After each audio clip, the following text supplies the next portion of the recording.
Yang kedua yaitu working memory atau basis data atau memori kerja. Working memory adalah bagian yang mengandung semua fakta-fakta baik fakta awal pada saat sistem beroperasi maupun fakta-fakta pada saat pengambilan kesimpulan sedang dilaksanakan selama sistem pakar beroperasi. Basis data berada di dalam memori kerja. Yang kedua yaitu working memory, basis data atau memori kerja. Working memory adalah bagian yang mengandung semua fakta-fakta, baik fakta awal pada saat sistem beroperasi maupun fakta-fakta pada saat pengambilan kesimpulan sedang dilaksanakan. Selama sistem pakar beroperasi, basis data berada di dalam memori kerja.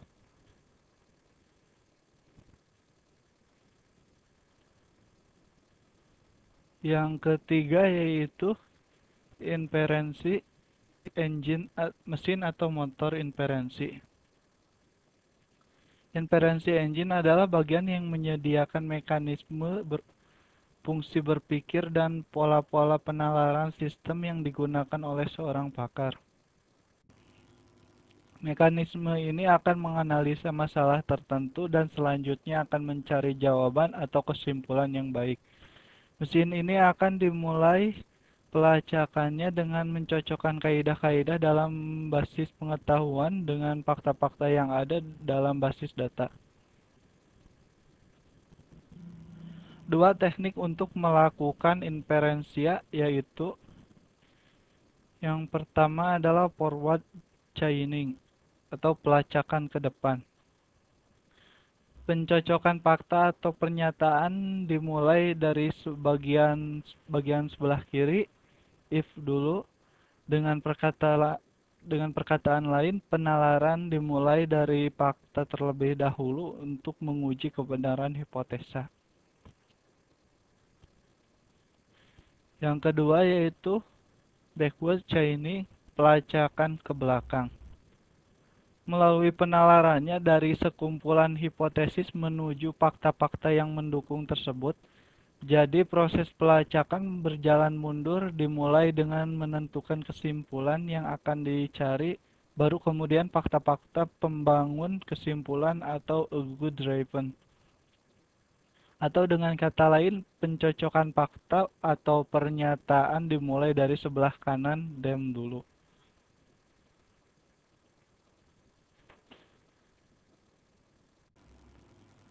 Yang keempat dari komponen sistem pakar yaitu user interface atau antarmuka pemakai. Antarmuka pemakai adalah bagian penghubung antara program sistem pakar dengan pemakai pada bagian memungkinkan pengguna untuk memuaskan instruksi dan informasi ke dalam sistem pakar serta menerima penjelasan dan kesimpulan. Cara representasi dalam sistem pakar terbagi dari tiga teknik yaitu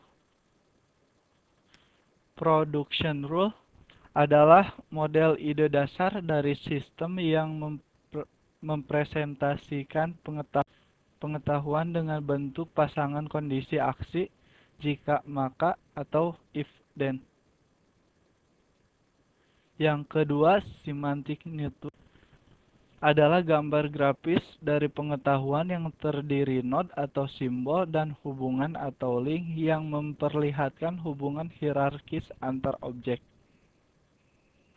Yang ketiga yaitu frame adalah struktur data yang berisi semua pengetahuan tentang objek tertentu. Pengembangan sistem pakar diperlukan beberapa tahapan, misal kita dapat menggunakan metode choice atau pilihan. Metode ini terdiri dari rekayasa sistem dan analisis. Dalam tahap ini dilakukan komunikasi antar pencarian dan pengguna sistem untuk membahas masalah yang dihadapi, mengidentifikasi masalah dan kebutuhan, mengkaji situasi dan memutuskan dengan pasti tentang masalah yang akan dikomputerisasi dan apakah dengan sistem pakar bisa lebih membantu atau tidak. Misalnya, pemakai sistem sangat tergantung dengan beberapa spesialis yang diperlukan dalam sistem pakar. Ini jangan sampai terjadi. Tidak terlalu membebani operator dengan tugas-tugas yang seharusnya dikerjakan oleh seorang pakar. Yang kedua, menentukan masalah yang cocok. Ada beberapa syarat yang harus dipenuhi agar sistem pakar dapat bekerja dengan baik, yaitu domain tidak terlalu luas, kompleksitasnya menengah, artinya jika masalah terlalu mudah, dapat diselesaikan dalam beberapa detik saja, atau masalah yang sangat kompleks, seperti peramalan berhentinya sebuah lumpur lapindo, tidak perlu menggunakan sistem pakar.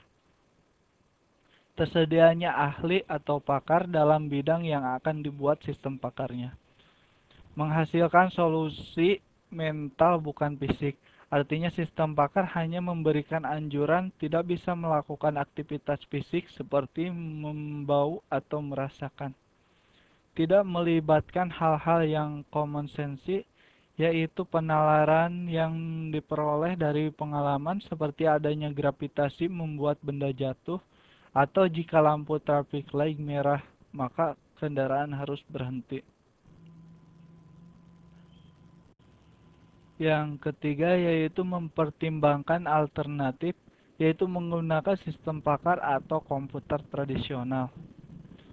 Yang keempat yaitu menghitung pengembalian investasi, termasuk diantaranya biaya pembuatan sistem pakar, biaya pemeliharaan, dan biaya pelatihan.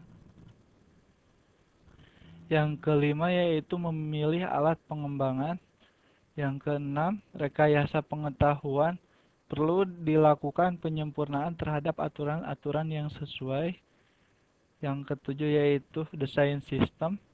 Tahap ini termasuk pembuatan prototipe serta menerjemahkan pengetahuan menjadi aturan-aturan. Juga pada tahap ini ditentukan konfigurasi yang dibutuhkan oleh sistem dan metode yang digunakan dalam mengambil keputusan.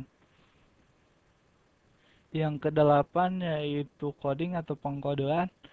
Pada tahap ini dilakukan berupa hasil desain menjadi program yang dapat dibaca oleh komputer.